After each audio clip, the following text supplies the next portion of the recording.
I want to talk about carrying the cross of Jesus Christ. In Luke chapter 14, verse 27, Jesus says, "Whoever does not carry his own cross and come after me cannot be my disciple." He sets out a very specific activity for those who claim to be his disciples. Now, the cross has always been a powerful reminder of the suffering of Jesus, and it's a symbol for true discipleship for those who would follow after him throughout all these years.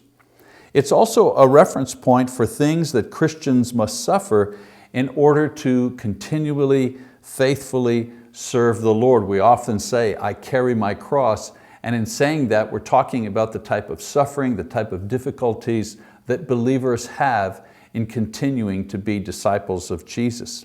But carrying our cross refers not only to the trials and the hardships that we experience as believers, it also describes the way that we respond to these things. Let me give you an example of what I'm trying to say. It's the cross of Christ only if we choose to carry it as He carried His cross.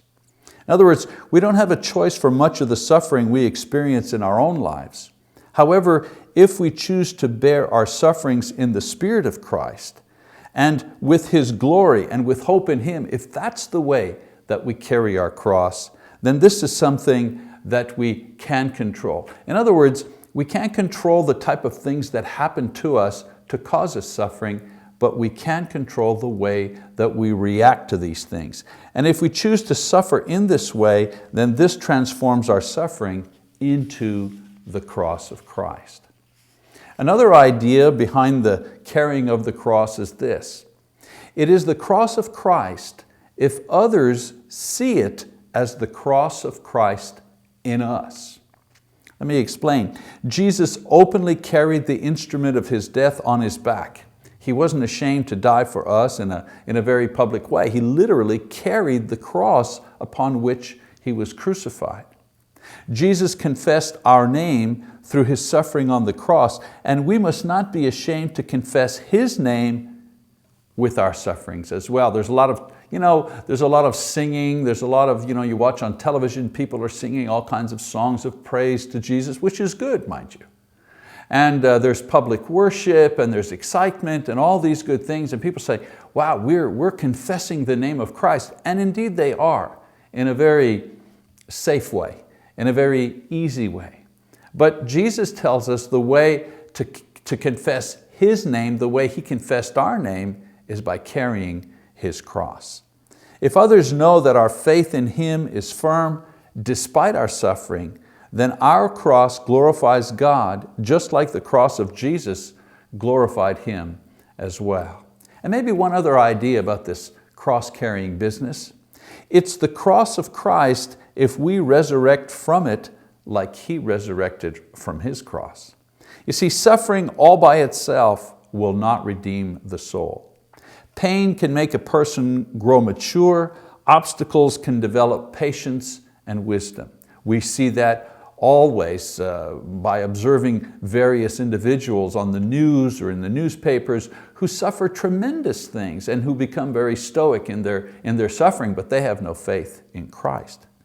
But sufferings and trials as a Christian have more than just personality consequences, do more than simply give us maturity. They have eternal consequences as well. You see, suffering without Christ, regardless of how we react, only brings an acceptance of death, perhaps an easier acceptance of death. But suffering as the cross of Christ brings life after death. So without the cross of Christ in this life, there's no life after this life. For the cross to be the cross of Jesus, we don't just wear it like jewelry you often see in movies and on TV and so on and so forth. Personalities and artists and others are wearing a cross, or they have a cross as a tat or jewelry and so on and so forth. Well, for the cross to be the cross of Jesus, you don't just wear it like that. For the cross to be the cross of Jesus, it has to wear you, like the cross wore Jesus. It's completely the other way around. So I ask you, those who are watching this short message. Have you taken up the cross of Christ yet? I know you might be singing His praises and reading His word and gathering with others who may believe in Him, but my question is, have you picked up the cross?